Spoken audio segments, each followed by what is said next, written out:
Muy buenas a todos, qué bueno que estáis aquí en Kairos, ¿verdad? Y vamos a pasar un buen tiempo y aquellos que nos escuchan por las redes, también bienvenidos. En esta mañana yo quiero compartir un poquito, siguiendo la secuencia de varias semanas, acerca de que todos tenemos debilidades, todos tenemos fortalezas, hay amenazas y también oportunidades. En el día de hoy quiero compartir una palabra que ha edificado mucho mi vida en esta semana y la he titulado Fortalezas nuestras aliadas. Hace varias semanas hablábamos que las debilidades podían ser nuestras amigas y nuestras enemigas y dependía mucho de nuestra actitud. Es decir, la balanza se iba hacia un sitio o hacia otro dependiendo de nuestra actitud. Y en el día de hoy vamos a ver tres fortalezas nada más. Hay muchas más que están depositadas ahí en tu corazón, ¿verdad? Y estoy seguro que si escarbamos y le pedimos a Dios que nos ayude, vamos a ir descubriendo esas fortalezas, ¿verdad? Pero antes de nada, quiero hacer una breve introducción, porque estamos viviendo tiempos francamente extraños, ¿verdad? Todo el ser humano, indistintamente sea su estatus, bien sea social, cultural o económico, atraviesa tormentas. ¿Tú has atravesado tormenta en tu vida alguna vez, sí o no? Cierto.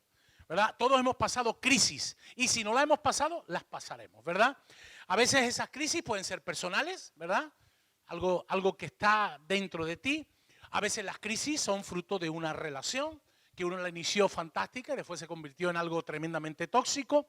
A veces son crisis financieras porque hemos tomado malas decisiones o porque ha venido una situación similar a la que hemos estado viviendo con el tema del COVID. Y a veces son crisis espirituales y en otras ocasiones de salud. ¿Por qué? Porque estamos tan bien y tan sanos como una manzana, pero de buenas a primeras la enfermedad toca a nuestras vidas. Ahora, yo en el día de hoy quisiera comparar esos problemas, esas crisis, esas situaciones que se escapan a nosotros con una tormenta. Imagínate una tormenta y las tormentas llegan o pueden llegar a una vida por diferentes flancos o de diferentes maneras. Por ejemplo, en ocasiones las tormentas vienen inesperadas. Yo recuerdo en una ocasión que me fui al Caribe y yo estaba tan tranquilo en una playa y de buenas a primeras yo veía de lejos una nube, pero yo no tenía prisa. Y me dice un lugareño, aligérese, que si no, la tormenta le agarra. Y yo dije, con lo lejos que está. 3 minutos, mi hermano. 3 minutos, me cayó un chaparrón que creo que todavía estoy calado. Yo dije, Dios mío, claro, él sabía. Entonces, a veces las tormentas nos vienen inesperadas. Otras se ven venir, como el caso mío, ¿no?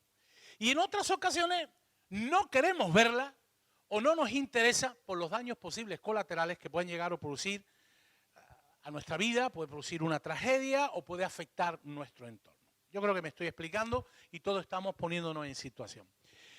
Y es cierto que las tormentas se levantarán por mucho que nosotros no lo deseemos, porque claro, a nadie dice, oye, a mí me encantan los problemas, a mí me encanta vivir en crisis, yo me encanta vivir en tensión. No, a nadie le gusta eso, ni mucho menos.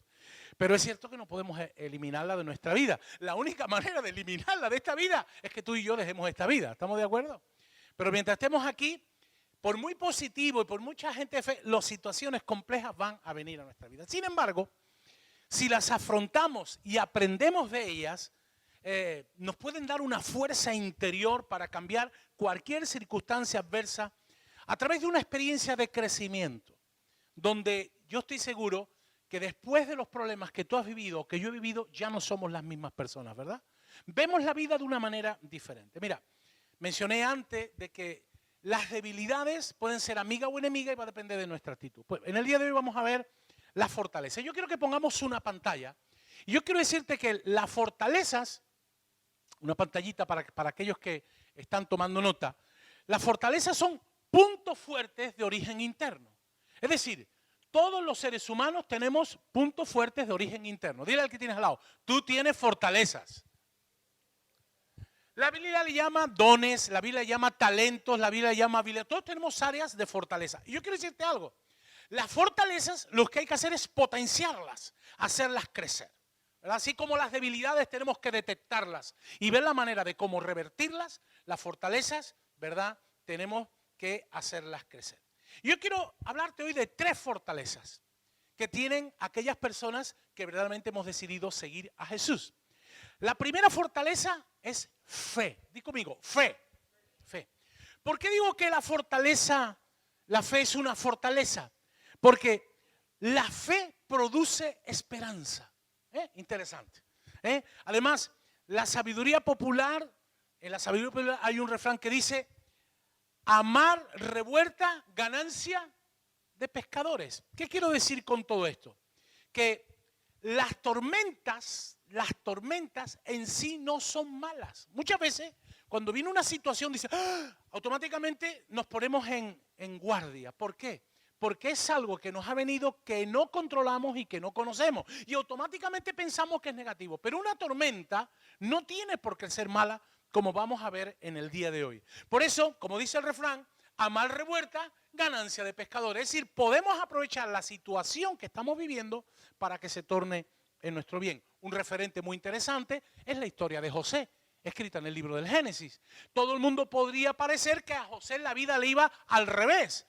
Los hermanos cuentan una bendición y resulta que lo ponen en maldición vendiéndole a unos mercaderes. Cuando llega a Egipto, automáticamente lo ponen de esclavo. Cuando está supuestamente en un momento y en un lugar de confort, la persona que no se tenía que fijar en él se fija y le amarga la vida y le levanta una calumnia, que además lo mete en la cárcel. En la cárcel él creía que iba a estar poco tiempo y estuvo mucho tiempo. Y los dos que le podían ayudar se olvidan de él. ¡Wow! Uno diría, qué mala suerte. Y José decía que tuvo 2 sueños para bendición. Anda, que si esto era lo de los sueños para bendición, ¿cómo le iría al que le iba a ir mal? Pero sabe una cosa, que aunque José pensara de que la gente se había olvidado de él, Dios nunca se había olvidado de José. Enseñanza, pase lo que pase en tu vida y en la mía, aunque creamos que estemos solos, Dios nunca se olvida de ti. ¿Alguien dice amén? Gloria a Dios. Entonces, importantísimo. Y al final, ¿qué dice José? Lo que aparentemente era malo, Dios lo tornó en un bien. Ahora, yo quiero en el día de hoy que entendamos esto que estoy hablando. Que Dios utiliza cada situación. Mira, hay un pasaje en el libro de Romanos, capítulo 5, verso 34, muy interesante. Lo voy a leer y después lo vamos a desgranar un poco. Dice Romanos 5, 3, 4. Sabiendo que la tribulación produce paciencia, y la paciencia prueba, y la prueba esperanza.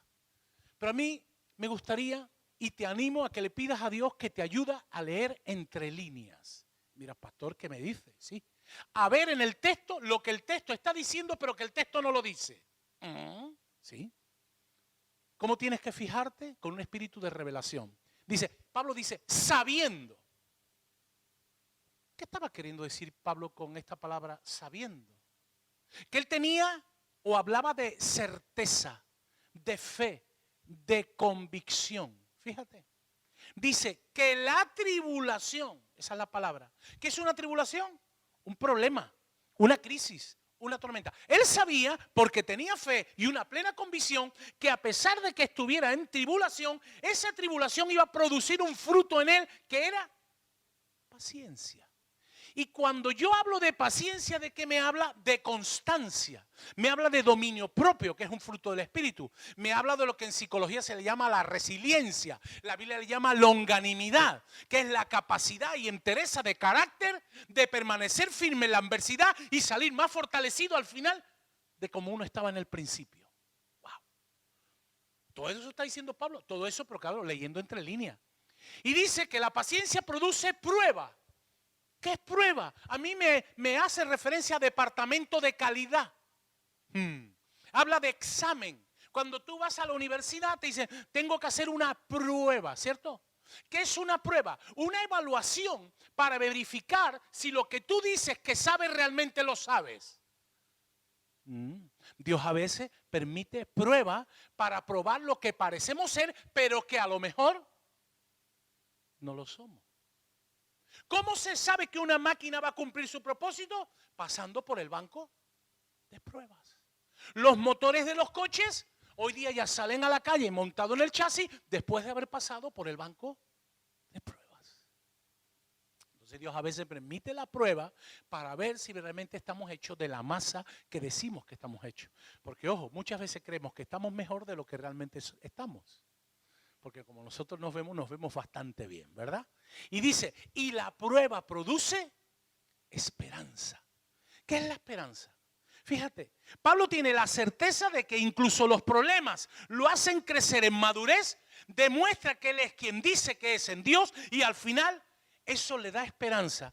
A mí la esperanza me habla de salida, de prueba superada, me habla de propósito cumplido. ¿Por qué? Porque la esperanza es el fruto producido por la fe. Lo cual me dice que una persona que no tiene fe, lo primero que pierde es la esperanza. Y le da lugar al temor. Por lo tanto, la fe es una fortaleza tremenda, hermano. Dios es nuestro aliado. Y nosotros por eso tenemos que creer lo que dice la palabra. Es pues la certeza de lo que se espera, la convicción de lo que no se ve. O como leímos antes al principio, ¿no? Dice, confiar en Dios, lenguaje actual, es estar totalmente seguro, qué fuerte, de que uno va a recibir lo que espera. Es estar convencido de que algo existe aunque no lo pueda ver con sus ojos. Wow. Dile al que tienes al lado, Dios quiere que tú tengas una fe bien grande, díselo.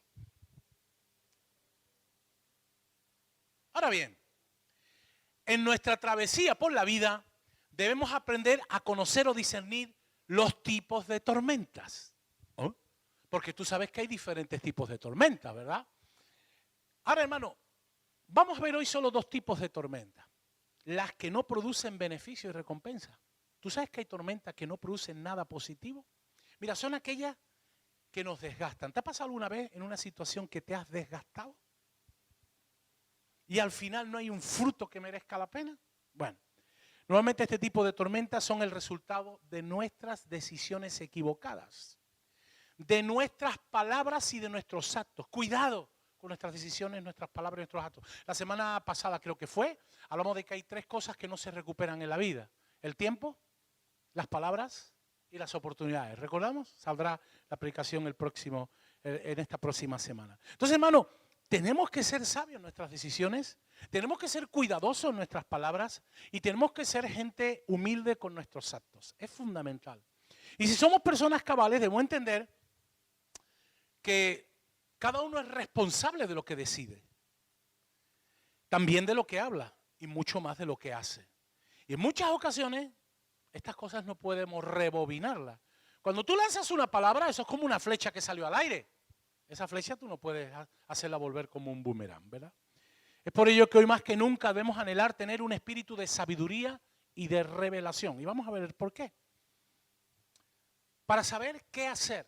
Muchas veces te ha pasado alguna vez que tú no sabes qué hago con esto.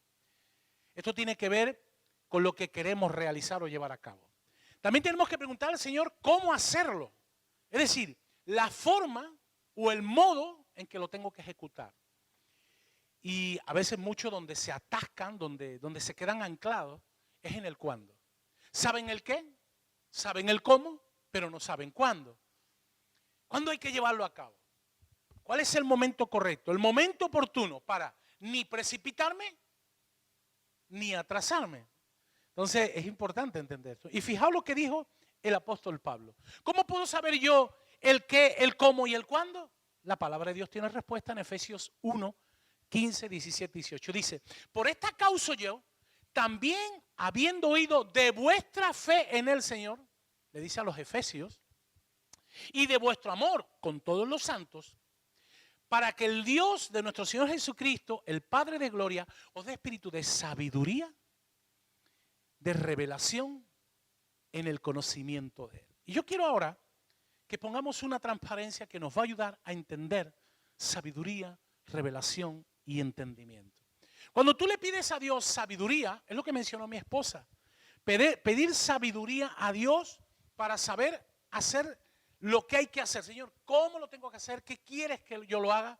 Y la revelación de saber los tiempos. Porque claro, conocer los tiempos los conoce Dios todo, pero los seres humanos estamos limitados al tiempo. Nos podemos anticipar, nos podemos atrasar. ¿Qué le sucede a una fruta que se coge antes de tiempo? Que está inmadura. ¿Pero qué le sucede si la dejamos más de tiempo en la mata? Pues que se estropea. Entonces, Dios desea que tú y yo pidamos un espíritu de sabiduría. Y esto es una ecuación. Sabiduría más revelación produce conocimiento. El conocimiento que nos da información. Y la información que me lleva a mí a tomar sabias decisiones. Por lo tanto, hermano, no tomemos nunca decisiones sin pedirle a Dios tener esta ecuación clara. ¿Cuántas veces hemos tomado decisiones a la tonta y a la loca? Por eso, hermano, yo quiero que con cariño le digas al que tenga al lado, no provoques tormentas que no les traigan beneficio a nadie. Porque estamos hablando de las tormentas que no traen beneficio, ¿no? Ahora, ante cualquier duda, yo siempre digo que tenemos que tener elementos medidores que nos ayuden a evaluar si lo que está sucediendo, lo que estamos haciendo o llevando a cabo, vamos por el buen camino. Es bueno. Mire, cuando tú te encuentras en situaciones donde dices tú, ay, estoy en esa ambigüedad, estoy indeciso, pregúntate siempre, ante cualquier decisión, ¿la decisión que yo voy a tomar es apoyada bíblicamente por la palabra de Dios? ¿Tiene alguien darle así con el codo, con cariño de al lado? Darle con el codo. ¿Cuántas decisiones tomamos que no es que ni se la hayamos consultado a Dios, es que van hasta en contra de la palabra de Dios? ¿Es bíblico? ¿Lo haría Jesús? Segundo lugar, ¿la decisión que yo voy a tomar me daña a mí o me repercute a mí negativamente? Y la tercera, ¿le repercute o daña negativamente a otro? Qué buen elemento medidor y qué sencillo, ¿no? Si ya la primera no la pasa, olvídate de seguir con las que van adelante. Porque nosotros tenemos que ser gente, los cristianos, que vivamos conforme a la palabra de Dios. ¿Alguien dice amén o no? Por lo tanto, tomemos decisiones en base a lo que el Espíritu Santo nos ayuda. Ahora vamos a ver las que sí producen beneficio. ¿Hay tormentas? Sí, hay tormentas que producen beneficio. Nosotros no las hemos provocado, pero llegan, ¿cierto? Tú estás tan tranquilo. Ahora, alguna persona un poquito religiosa, o permíteme la expresión, espiritualoide, que a ver, los haylos, piensan, algunos dicen, hombre, esto que te está pasando en tu vida es porque tú has hecho algo malo. Y esto que te está pasando es el resultado de un castigo divino. A ver, los haylos, Pues yo quiero hoy desmontar esa teoría. Porque entonces tengo que ponerme a arrancar páginas de la Biblia, ¿no? ¿Qué hago con José? ¿Qué hago con Abraham? ¿Qué hago con este? ¿Qué hago con Pablo? ¿Qué hago con Jesucristo? Claro, lo que pasa es que vivimos una sociedad que juzga anticipadamente o prejuzga. Mira, en primer lugar quiero aclarar que Dios es un Padre bueno. ¿Alguien dice amén o no? Dios es un Padre bueno. Y que Dios no te ama a ti ni a mí por lo que yo haga, porque si no, Él nos amaría por las obras. Y nosotros, si estamos aquí, es por su gracia. ¿Estamos de acuerdo o no? Las obras es el resultado de haber abrazado su gracia, no el camino que me lleva a su gracia. Ahora, ¿por qué Dios nos ama por lo que somos y no por lo que hacemos? Porque siempre vamos a cometer errores. Por lo menos Daniel Contreras. Tú no, ¿verdad? Tú no cometes errores. ¿Quién no da la talla o quién no mete la pata? ¿Quién no da la entrada o da la salida? Siempre. Él nos ama por lo que somos para Él. Siempre y cuando tengamos un corazón dispuesto y humilde, Él estará con los brazos abiertos, siempre. ¿Qué le pasó al hijo pródigo cuando volvió? ¿Cómo lo recibió el padre? Si tienes duda, Lucas capítulo 15. El padre dice que salía cada día a ver si venía el muchacho. ¿Por qué? Porque el padre representa a Dios, un Dios benevolente, bueno, misericordioso, que lo que deseaba estar con el hijo y disfrutar del hijo. Lo que pasa es que es más fácil juzgar. Con una buena sonrisa, mira con cariño del lado y dile, no juzgues, no juzgues. Ahora, otra cosa es que nuestras decisiones y nuestras acciones siempre van a traer consecuencias, que es algo muy distinto. Van a venir tormentas que van a traer beneficios, pero claro, nosotros tenemos que ser muy sabios, lo decimos. Ahora, ante las tormentas inesperadas, por favor, hermanos, no perdamos nunca el tiempo de saber por qué pasó. Pasó. O no busquemos el culpable. Por ejemplo, yo he mencionado muchas veces que lo de nuestra hija Miriam del año 2019 es algo que nos llegó de improviso, de madrugada, como ladrón en la noche. No llamó a la puerta, pero fue una llamada telefónica. ¿Quién lo provocó? ¿Qué pasó? No hay que buscar ni culpables ni nada, solo que pasó. En el día malo que va a llegar, como te llega a ti o me llega a mí, lo que tenemos que hacer más que nunca es aferrarnos a la fe. ¿Alguien dice amén o no? Aferrarnos a la fe. Ese es el tema. Esa fe que produce esperanza, la cual será una fortaleza aliada para superar cualquier tormenta que llegue a nuestras vidas, familia o entorno. Es decir, en el día malo no gastemos energía, quién lo provocó, cómo sucedió, por qué. No, agárrate fuertemente al Señor. Mira lo que dice el salmista en el Salmo 50, 15. Son unas palabras poderosísimas. Dice, invócame en el día de la angustia, te libraré y tú me honrarás. O la versión lenguaje actual dice, llámame cuando tienes problemas, cuando tengas problemas. Yo vendré a salvarte y tú me darás alabanza. Hermano, en el día malo, vayamos a aquel que es especialista en solucionar problemas. ¿Amén o no? A mí, por ejemplo, este pasaje me demuestra algo muy real. No tengamos miedo a las tormentas en la vida. Son partes ineludibles de la misma. No obstante, una fe es vital, poderosa para los momentos difíciles de problemas. Recuerda que la fe funciona cuando la vida no funciona. La fe funciona cuando la vida no funciona. Es importantísimo, ¿no? Además, cuando la gente te ve en los tiempos difíciles, con esa entereza, eso inspira a los que te observan. ¿Lo sabías o no?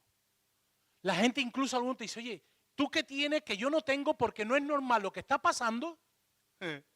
Y tú estás de una sola pieza.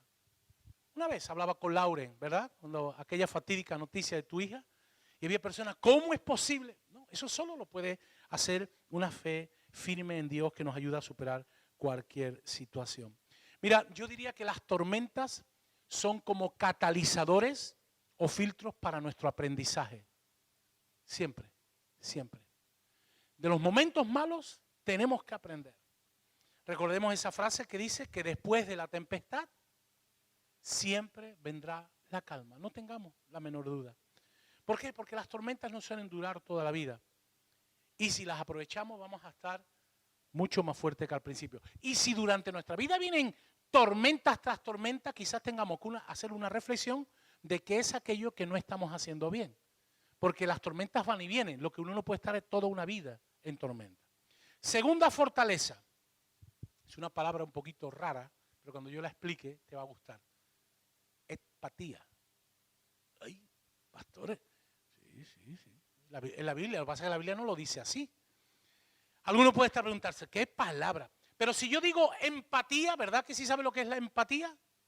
Esa es más conocida. Bueno, pues la empatía es lo contrario a la empatía, ¿verdad?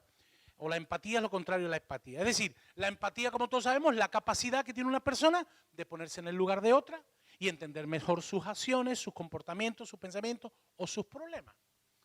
Ejemplo bíblico, por ejemplo, de empatía. Recordamos todo la parábola del buen samaritano. Dice que pasó un maestro de la ley y vio al hombre herido, ¿qué hizo? Siguió para adelante. No le afectó nada. Empático total. Llegó el levita, 3/4 lo mismo. Pero llegó un samaritano que según la ley no debería ni haberse parado. ¿Y qué hizo el samaritano? Empatizó con aquel hombre, lo cuidó, lo curó, lo llevó al mesón, etcétera, etcétera. El ser humano no nace empático. Eso se aprende, eso se cultiva, ¿no? Es como el niño que se da un golpe en el cole, en el pie, y viene otro niño y lo abraza porque está llorando. Ese niño se está haciendo partícipe, ¿verdad?, del dolor que está sufriendo ese niño. Jesús era un hombre tremendamente empático. Llegó al pozo de Sicar y empieza a hablar con la samaritana. Y empieza a ver su necesidad. Y aquella mujer dice, parece que tú eres profeta. Y después dice, dame de ese agua. ¿Y tu marido? Sabría Jesús que el que tenía no era el marido. ¿Y cómo que tú sabes si el que...? No. O sea, Jesús era un hombre que tenía ese imán tan tremendo, ¿verdad? Entonces, la empatía es aquello, es un concepto nuevo, complementario, que nos permite gestionar nuestras emociones y distanciarnos emocionalmente y los sentimientos y también de palabras y de hechos de terceros. Es decir, la empatía es una herramienta que nos evita que no nos dañe lo que otra persona diga acerca de nosotros. Aislarte. Claro, Si tú eres una persona por naturaleza que no te afecta lo que sucede, tienes un problema. Pero es cierto que en algunos aspectos nosotros tendríamos que aprender a evitar que lo negativo nos afecte. Yo sé que esto no es fácil, porque verdad que si tú escuchas algo negativo de tu persona, verdad que en un momento dado el pellizquito se te coge aquí. ¿Por qué? Porque somos seres emocionales, seres con sentimientos. Tenemos emociones, a veces tenemos un buen o un alto concepto de nosotros y alguien viene y de buena primera quiere desbaratar todo eso para que nuestra estima venga hacia abajo. Ahora, una de las cosas que tenemos que aprender y que Dios desea es que seamos gente empática y nos pongamos en el lugar del que pasa la necesidad, pero que también cuando seamos atacados y golpeados tengamos como piel de cocodrilo. No sé si me estoy explicando. La palabra de Dios lo dice. Bienaventurados seréis cuando por mi causa os vituperen, dice el Sermón del Monte, os calumnien y levanten contra vosotros cualquier clase de mal, mintiendo. Es decir, si alguien dice algo de ti que es mentira, tú tienes que ser una persona empática, que no te afecte. No sé si me estoy explicando. ¿Quién necesita ser aquí más de esa manera? Que levante la mano. Algunos van a levantar hasta los pies. ¿Por qué? Porque, como voy a decir ahora, vivimos en una sociedad muy crítica, demasiado crítica. Ahora, yo quiero hacer una comparación para que entendamos mejor este concepto nuevo. Mira, comparando empatía con empatía, y lo voy a explicar porque, aunque la Biblia no utiliza estos términos, sí están metidos en la palabra de Dios y nos ayudan para poder trabajar mejor. La empatía es una fortaleza de sensibilización. La persona empática es porque es sensible. Quien no es empático es un adoquín, es una piedra. Y eso nos ayuda a crecer en nuestra relación con los demás, entenderlo mejor porque nos ponemos en sus zapatos. ¿Verdad que una persona que ha perdido un hijo se puede poner mejor en el zapato de aquel que ha tenido un fallecimiento y puede acompañarlo en el duelo de una manera más fácil que el que no ha perdido un hijo? ¿Por qué? Porque perfectamente entiende lo que se siente de la cabeza hasta los pies. Por lo tanto, empatía tiene que ver con sensibilización, pero la empatía tiene que ver con prevención. Y necesitamos las dos. ¿De qué me prevengo? Que no es cosa fácil, ¿eh? De cualquier situación, de cualquier palabra, de cualquier gesto, de cualquier comentario, de cualquier crítica que nos pueda afectar e incluso enfermar. ¿No te ha pasado que te has rayado alguna vez con algo que te han dicho? ¿Te has rayado alguna vez o no te has rayado? A mí me pasaba una vez y me dice mujer, vaya rayada que tiene. Y la cabeza no para. Y si no lo vencemos, ¿sabe qué pasa? Nos podemos enfermar. Ahora, antes de hablar de ella como fortaleza, como he dicho antes, en una sociedad que ha abrazado la cultura de la crítica, la cultura de la descalificación, la destrucción de la reputación de las personas de una manera muy frívola. Claro, es verdad que por lo general la persona crítica o chismosa, lo que le sucede es que tiene una autoestima muy baja y no quiere reconocer sus debilidades y decide encontrar los fallos en otro para sentirse mejor consigo misma. Claro, mis carencias, ¿qué hago? Las proyecto y las veo en otro y yo me siento superior, bárbaro. Pero en realidad el que tiene el problema soy yo. Ahora bien, hay una gran diferencia entre ser una persona crítica, que la finalidad es la descalificación, a una persona que te quiera ayudar y mentorear con la finalidad de corregirte, edificarse y sacar lo mejor de tu vida porque tienes un tremendo potencial. Eso no es crítica, eso es mentoreo. Porque hay que saber diferenciar entre uno y otro. Por ejemplo, la motivación de cualquier mentor es darte herramientas que te ayudan para que puedas solucionar lo que tengas que solucionar, mejorar lo que necesitas mejorar con una buena intención. El crítico no. El crítico disfruta con verte ahí. Como dice el refrán, cuando el burro se cae, hay que darle los palos. Es como decir, rematarlo. No, no. Una persona que te quiere va a tratar de darte las herramientas, de ayudarte, de corregirte, de hablar. Y yo creo que eso es bueno escucharlo. ¿Por qué? Porque eso va a hacer que tengamos una mejora continua y porque esa persona lo que desea es que saquemos todo el potencial que llevemos dentro. Tenemos que saber diferenciar. Porque yo te digo una cosa, si si nosotros escuchamos a aquella persona que quiere el bien de nosotros, vamos a crecer de una manera exponencial y alcanzaremos la madurez mucho antes que otras personas. Además, yo quiero deciros algo. ¿Verdad que se usa últimamente mucho la frase, esto es una crítica constructiva, ¿verdad? No hay crítica constructiva. Yo te voy a desmontar eso. La crítica es crítica. O tú criticas o tú construyes. O tú destruyes o tú edificas. No hay eso. No, esto es una crítica constructiva. No. La crítica es crítica. Y la construcción es construcción. La crítica destruye y lastima, incluso impide que el que es criticado no se pueda defender. Porque el que es criticado casi nunca está presente. O solo me ha pasado a mí. Pero quien construye está edificando vidas, le está dando herramientas y lo que está haciendo es dejar un gran legado. Por eso, hermano, en el mundo en el que vivimos necesitamos fe. Di conmigo, necesito fe, necesito empatía y necesito empatía. La empatía para ponerme en el lugar del otro y la otra para tener un impermeable.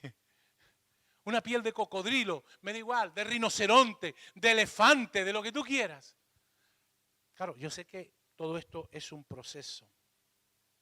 A todos nos ha afectado alguna crítica, algún chisme, algún comentario, alguna burla. Ahora, para ir un poquito cerrando este concepto, tenemos que tener algunos conceptos claros que nos pueden ayudar para cuando nos llegue lo negativo, que no nos afecte tanto. Me decía ayer un joven, pastor, ¿de qué vas a compartir mañana? Y le di una pincelada y me dijo ese joven que está aquí hoy, ¿y eso cómo se logra? Digo, buena pregunta, estoy en el camino. Mira, cuando nos pasen esas situaciones que nos llega la tormenta o una situación donde digamos, wow, ¿esto cómo lo manejo? Tengamos en cuenta estos aspectos. Número uno, recuerda que donde haya personas existen problemas. Ay, pastor, ¿qué me estás diciendo? ¿Que entonces los problemas no se van? No. No sé si es buena o mala noticia, pero depende cómo tú lo tomes. Tú puedes ver la botella medio llena o la puedes ver medio vacía. ¿Estamos de acuerdo? Entonces, recordemos que actitudes técnicas son fáciles de aprender, pero trabajar con personas es muy complicado. Es complicado, ¿no? Bueno, segundo lugar, tomemos conciencia de que nosotros somos llamados a ser resolvedores de problemas. Me explico. Hay dos grupos de personas, ¿lo sabías? Los que crean los problemas y los que los resuelven. Ponle una buena cara al que tiene al lado y dile, ¿tú qué eres? ¿De los que crean los problemas o de los que los resuelven? Hermano, porque a mí cuando alguien me viene y me dice, pastor, tengo un problema, digo, yo no quiero problemas, yo quiero soluciones. ¿Quién quiere problemas? Nadie. Dile al que tienes al lado, tú eres llamado a resolver problemas. Por eso, hermano, nos tenemos que poner el traje de faena y buscar soluciones y ser creativos y pedirle a Dios sabiduría, esa ecuación y revelación que nos dará conocimiento y nos dará las herramientas y tomaremos sabias decisiones. Lo que pasa es que eso implica trabajo y hay gente que es alérgica al trabajo. Cuando alguien me pregunta a mí, oye tú, bueno, yo soy una persona muy proactiva en la forma de hablar, y provoco las conversaciones. ¿Tú qué te dedicas? ¿Eres psicólogo? Pues no. ¿Eres coach? Pues sí, un poquito. Pero mira, ¿pero cuál es tu trabajo? Mira, mi trabajo verdadero es ayudar a las personas a solucionar su problema. ¡Guau, qué chulo! Digo yo, para mí, chulísimo. ¿Sabes por qué? Porque la persona solo ve la parte romántica del problema solucionado. Pero ¿cuántas personas no quieren cambiar como vimos la semana pasada? Porque incluso el Espíritu Santo no puede cambiar una persona si la persona no se deja. Dile al que tienes al lado, tú tienes que ser un resolvedor de problemas. 3. No olvidemos que todo problema tiene solución. ¿Como pastor? Sí. Si algo no se puede solucionar, el problema desaparece. Ahora, no olvidemos que si en el pasado solucionamos un problema, ahora con la ayuda de Dios, nuevamente Dios nos va a dar la sabiduría para poder también solucionar el problema. Porque dijimos antes que después de la tempestad, la calma. Y si verdaderamente estás viviendo siempre el problema, tendrás que hacer un análisis de qué es lo que no estás haciendo bien. 4. Pidamos a Dios sabiduría para aprender a gestionar nuestras emociones, que no es cosa fácil. Yo cada día que me levanto, me pongo la armadura espiritual y empiezo por la cabeza, por el casco de la salvación, y rindo mis pensamientos, mis emociones, mis decisiones, mi voluntad, todo. ¿Por qué? Porque yo en este día voy a estar expuesto, mis sentimientos van a estar expuestos, mis emociones van a estar expuestas, mis decisiones van a estar expuestas, mi voluntad va expuesta. Y yo tengo que pedir que Dios me dé sabiduría para que todo esté alineado, no con las estrellas, sino con el Dios del cielo. ¿Estamos de acuerdo? Después, ¿qué hago? Me pongo el casco y después me pongo la coraza de justicia para que cada decisión que tome sea justa. Y así como Él es justo conmigo y me ha perdonado, que tenga el mismo espíritu que Él tiene. Y así cada una de las partes que no las voy a desgranar. Que cuando me ponga el cinturón sea de la verdad y no me crea las mentiras. Porque muchas veces tenemos unos monólogos internos que nosotros mismos nos creemos las mentiras. ¿O solo me pasa a mí? Y recordáis dónde nace la mentira, ¿no? En el mismo infierno. Porque el diablo es el padre de la mentira. Entonces, cuando te venga una mentira, eso es un dardo, eso es un misil, eso es fuego cruzado de mortero a tu vida. Desecha la mentira. ¿Y cómo se desecha la mentira? Con el antídoto que es la verdad de la palabra de Dios. Pero para poder desechar la mentira, yo tengo que conocer la palabra de Dios. Si no la conozco, mal estamos, compañeros. Aprendamos a gestionar nuestras emociones. Somos gente emocional, pero Dios desea que seamos espiritualmente sanos también. Decidamos ser empáticos y empáticos. Mira, dice la Biblia, si alguno está alegre, alégrese con él. Y si alguno está triste, acompáñenlo en su tristeza. Eso es empatía. Dice, bendecid a los que os maldicen. Eso es empatía. ¿Cómo se come esto? ¿Qué hace la gente? A mí me maldice y yo te pago con la misma moneda. Eso es lo que hace la sociedad. Ah, tú me la has hecho, no te preocupes. Tú me das 2, yo te doy 4 y los intereses. ¿Pero qué dice el Señor? Bendecí. Porque ¿sabes una cosa? Un cristiano lleno del Espíritu, bendecido, no puede dar lo que no tiene. 2 días atrás mencionaba una persona que desde que un día maldijo a otro, su vida fue así. Y no levanta cabeza. Por lo menos los de fuera lo vemos. Uno solo da lo que tiene. Yo no puedo dar lo que no tengo. ¿Alguien dice amén o no? No paguemos a otros con la misma moneda que ellos nos pagaron. Porque dice la Biblia que lo que yo siembre, ya sabemos la palabrita que dijimos antes. La ley de la siembra, de la cosecha, causa, efecto. Si ellos mintieron acerca de nosotros, levantaron críticas, dijeron chismes infundados, encomendemos la causa a Dios que juzga justamente y Él que lo conoce todo pondrá cada cosa y a cada persona en su sitio. Nuestra tarea es bendecir y no permitir que lo negativo pueda afectar nuestras vidas. ¿Alguien dice amén o no? ¿Qué dice Proverbios 4:23 y Mateo 12:34? Sobre toda cosa guardada, guarda tu corazón. Y dice Mateo, porque de la abundancia del corazón habla la boca. Nuestra boca tiene que hablar lo que hay en el corazón. Alguien puede pensar que al actuar de esa manera, es que esta persona es muy fría, falto de empatía. No, pero actuar empáticamente es una decisión personal y racional donde decido y que no permito ni recibo aquello que altera mis emociones, que me daña. Ya vivir en este mundo es una lucha constante. El deseo de Dios es que sus criaturas sean emocionalmente sanas. Hermanos, seamos gente que desatemos vida, bendición. Hoy día nada más estamos escuchando muerte, maldición, malos deseos, críticas. Es un desastre. Además, cada cual comparte lo que tiene. Por eso necesitamos la ayuda del Espíritu Santo. Amén. Tercera y última fortaleza y acabo. Hemos hablado de fe. Hemos hablado de la capacidad de que no me afecte lo negativo, con esa palabra tan rara, ¿verdad? Empatía. Yo quiero hablarte de alegría. La alegría está muy conectada con el gozo. Dice la Biblia, y el sabio Salomón lo dijo, en el libro del Proverbio, el corazón alegre constituye un buen remedio. Mas el espíritu triste, ¿qué hace? Seca los huesos. Y me gusta mucho la versión lenguaje actual, Proverbios 17:22. Mira lo que dice lenguaje actual. No hay mejor medicina que tener pensamientos alegres. Cuando se pierde el ánimo, todo el cuerpo se enferma. Vamos a leer entre líneas, ¿vale? Vamos a leer entre líneas. Cuando dice, no hay mejor medicina que tener pensamientos alegres, tengamos en cuenta que los pensamientos están unidos a nuestro sistema de creencias. Y nuestras creencias nos condicionan o limitan o nos potencian o fortalecen. ¿Estamos de acuerdo o no?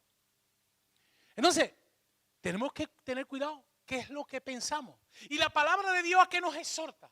A que tú y yo pensemos en todo lo honesto, todo lo bueno, todo lo de buen nombre, todo aquello que... Y muchas veces, eso lo dice la palabra en el Nuevo Testamento, no pensamos en eso. ¿Y qué pasa? Empezamos a pensar lo que no tenemos que pensar. ¿Y qué nos sucede? Que nos rayamos.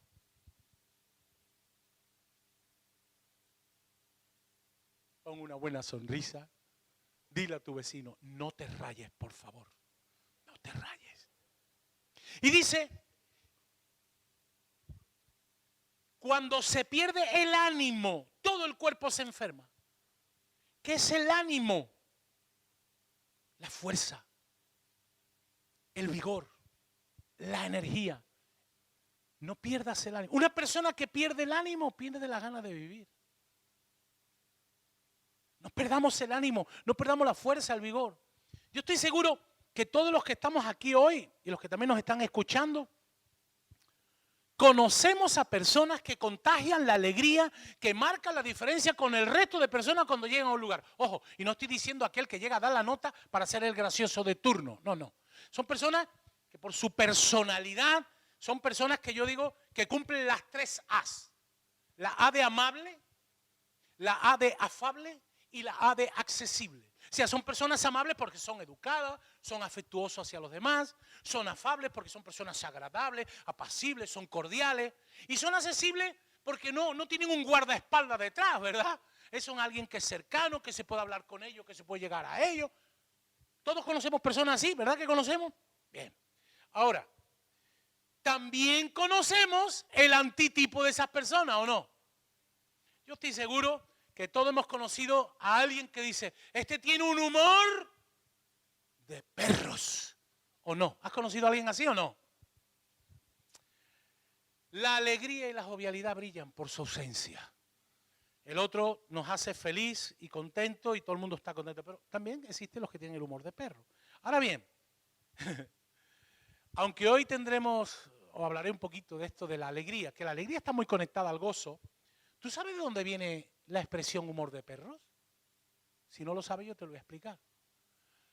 Los perros son como los chiquillos, en el buen sentido de la palabra, les encanta jugar. ¿Qué le pasa a un perrito cuando tú le das un hueso? Está feliz, corre, se lo come, tal. O un juguete, tú le tiras el juguete y el perro va, el perro vive el momento, el niño quiere jugar, disfrutar, tal. ¿Qué le pasa a un niño cuando tú le quitas un juguete? No llora en sí porque tú le quitaste el juguete. Lo que está llorando es porque le estás quitando el momento de alegría, de felicidad que está pasando. ¿Qué le pasa al perro cuando le quitas el hueso? ¿Qué le pasa exactamente al crío? Entonces, esa frase de el humor de perro viene de ahí. No de que tú le quitaste el hueso, le quitaste el juguete, no. Sino que le robaste el momento de alegría y de disfrute que están teniendo. Cuando tú lo estés pasando bien, que alguien venga y te haga la Pascua. ¿Cómo te sientas? ¿Se te pone el humor de qué? De perros. En primer lugar, te sientes amenazado. El perro no quiere soltar el hueso y se resiste. El niño tampoco.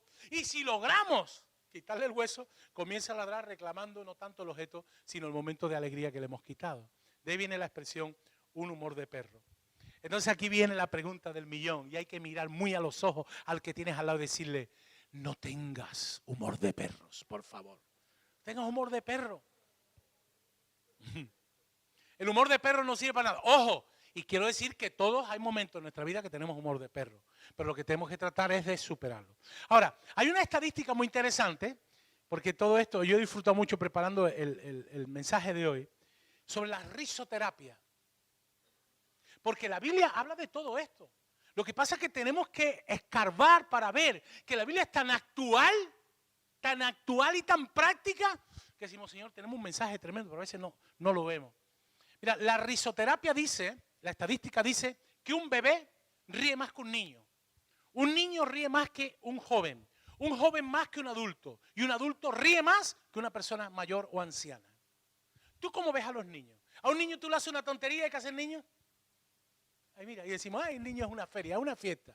Tú le haces una abuelete, ¿qué tal? Dice, ¿qué me está haciendo?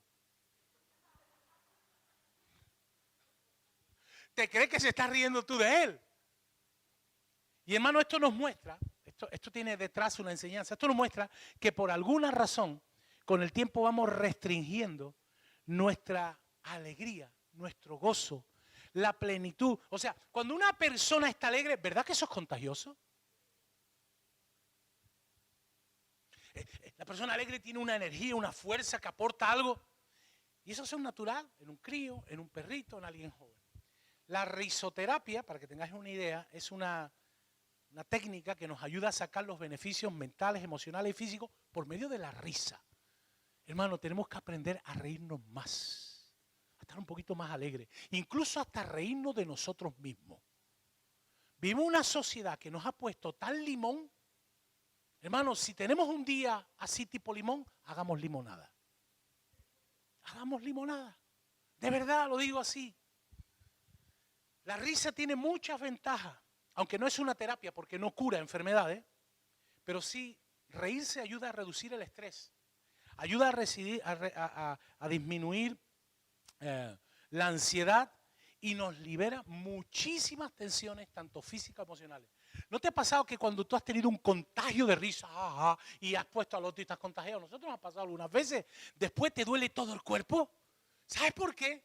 Porque tú has activado multitud de músculos en tu cuerpo que estaban ahí dormiditos, que incluso no sabía uno que los tenía. Te empiezas a reírte, te troncha, te da golpe en la barriga y párate que no puedo más. Y experimenta una liberación. Y después dice, ay, qué bien que estamos, ¿verdad? Ay, qué bien que estoy. Ahora es cierto que no sé qué hemos hecho los seres humanos, que hemos descartado un poquito la alegría de nuestra vida. ¿Y sabes por qué? Porque hay demasiada gente malhumorada y nosotros también estamos en ese grupo en ocasiones. ¿Y sabes por qué? Porque lo contrario al gozo y a la alegría, que lo voy a mencionar ahora, es que hemos sustituido la alegría por la preocupación. Que ahora lo voy a desarrollar. La alegría tiene mucho beneficio y la hemos sustituido por algo que no produce ninguno, que es la preocupación. Y ahora voy a explicar por qué lo digo preocupación. Ahora, digo esto para que algún día desarrollarlo. Hay una gran diferencia entre estos tres conceptos, aclaro. Indistintamente, vivamos cualquier temporada, tenemos que vivir con gozo, y el gozo, la alegría auténtica, nace de nuestro interior. ¿Por qué? Porque hay una gran diferencia entre ser una persona alegre. ¿Estamos de acuerdo? Hay una gran diferencia. El que no es alegre, no es alegre. O sea, el que es serio, es serio. Y eso tiene que ver con personalidad. La persona que tiene una personalidad, pues tiene esa personalidad. Oye, pues no es tan alegre. Otros somos más alegres. ¿Cierto o no? Hay una gran diferencia entre ser alguien alegre, que tiene que ver con personalidad, entre estar alegre, que tiene que ver con las circunstancias, y ahí depende mucho nuestro estado anímico. Yo decido si una cosa me produce alegría o me produce preocupación, pero no debemos de vivir en ese estado. La meta nuestra es vivir alegres. No es lo mismo ser que estar que vivir. Y el vivir alegre tiene que ver mucho con mi decisión. Yo decido lo que tengo la libertad de decidir. Hay cosas que no puedo decidir. Yo muchas veces digo, ay, a mí me encantaría tener una mata de pelo así rizado y pues mira, pues no tengo esa mata de pelo. Otro diría, yo quisiera tener, mira, a eso yo no, es que, mira, yo saqué el carácter de mi madre, pero también el pelo de mi madre. Y digo, podía haber sacado de mi padre, hombre. Que mi padre tenía un pelo que era impresionante. Pues nada, pues yo ahí no lo puedo cambiar. Pero hay cosas en tu vida que tú sí puedes decidir. Y no puedes permitir que nadie decida por ti. ¿Me estoy explicando o no? Entonces tú y yo tenemos que vivir alegre. Ojo, cuando vivir alegre no te estoy diciendo que te pongas un traje de gitana y todo el día con las castañuelas. No. Yo te estoy hablando como un estilo de vida, ¿verdad? Ahora, ¿por qué muchas personas no viven con esa alegría? Porque se preocupan demasiado. O vamos a añadir, nos preocupamos demasiado. Mira, la preocupación es un estado de desasosiego, de inquietud y de temor producido ante una situación que no tenemos el control. La palabra preocupación está compuesta por dos términos. Pre, que es antes de, y ocupación, que significa o se traduce como tarea, actividad o trabajo. Entonces la preocupación es que yo tengo una inquietud de ocuparme antes de que en realidad eso suceda. ¿Y cómo me tiene, como decimos nosotros, me tiene el corazón en vilo? Nos preocupamos anticipadamente y eso nos produce ansiedad. Y si la ansiedad no se supera, puede llegar a la depresión. Y todo ya es una espiral decadente. Entonces, hermano, cuando uno realmente se preocupa, la ansiedad y el estrés y el temor, la pérdida de fuerza, hay despropósito, no hay ganas de nada, pues al final se pierde el ánimo, las ganas de vivir.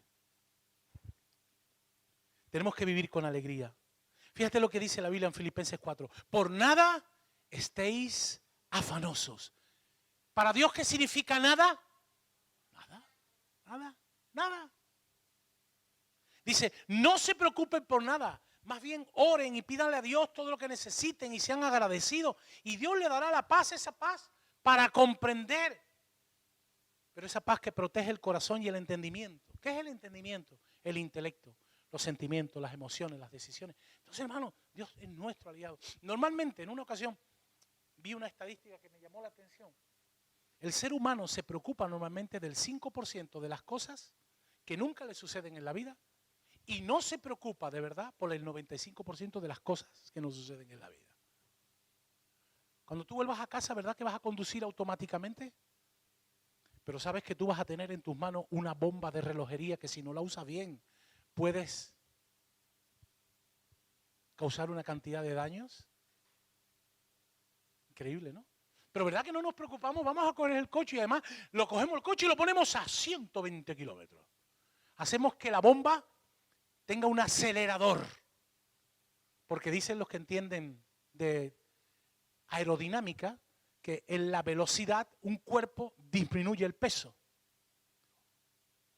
Increíble, ¿eh? El peso se disminuye. Quiere decir que en la colisión, cuando el coche golpea con lo que sea, automáticamente al ser menos, se lía la que se lía. Pero bueno, eso es harina de otro costal. Por lo tanto, yo quiero en el día de hoy ir cerrando y animarte a que Dios pueda obrar en nuestra vida estas tres grandes fortalezas. Fe, ¿cierto? Empatía, que tiene que ver que las cosas negativas no me afecten, pero siendo una persona sensible, con empatía hacia los demás. Y por último, vivir con alegría. ¿Cómo lo logramos eso? Pues eso lo logramos comprometiéndonos con Dios, creyéndolo a Dios. Una persona alegre está comprometida de manera intencional consigo mismo y con los demás. 2 días atrás tuvimos un taller muy bueno con el hermano y pastor y coach Frank Quesada que decía, habló algo del compromiso, los que estuvieron lo recordarán. Esa gente que dice, no, yo no me comprometo porque no puedo. No, las personas no se comprometen porque pueden, sino porque pueden es cuando yo me comprometo. O sea, si tú te comprometes, tú lo vas a hacer. Pero si tú no te comprometes, tú no lo vas a hacer. Por eso viene la frase, querer es poder. Si tú quieres, vas a poder. Pero si tú no quieres, tú no vas a lograr nada. Amén. Todos tenemos gigantes, ¿lo sabía o no? No solo fue David. Gigantes que nos persiguen, que nos incomodan. Él no fue el único. Pero yo quiero decirte una cosa.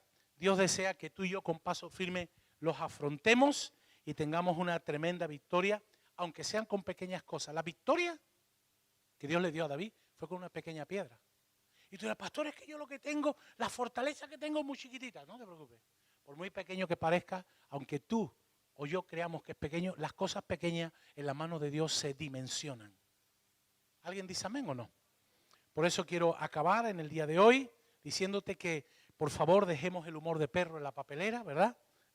Que no nos afanemos, que no nos preocupemos, ¿verdad? Que cada día va a traer su problema y su lucha. Y yo quiero decirte, hermano, cuando Jesús nos hace esos llamados, no es una apología a la dejadez, a la pereza, a no ser gente responsable ni despreocupada, no. El Señor lo que desea es que podamos descansar en sus brazos. ¿Alguien dice amén o no? Dios desea que tú descanses en sus brazos. Yo quiero que tú cierres tus ojos ahí donde estás. Aleluya, cierra tus ojos. Yo quiero hacer una oración que tú la puedes hacer ahí en tu interior. Y si tú sientes que esta oración tienes que hacerla, repítela. Dile al Señor, Señor, cualquier problema o tormenta que llegue a mi vida tiene fecha de caducidad. Díselo. Repito, Señor, cualquier problema o tormenta que llegue a mi vida tiene fecha de caducidad.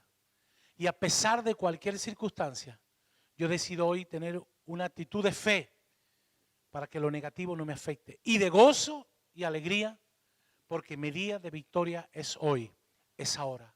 Lo creo, lo declaro, lo recibo en el nombre de Jesús. Amén.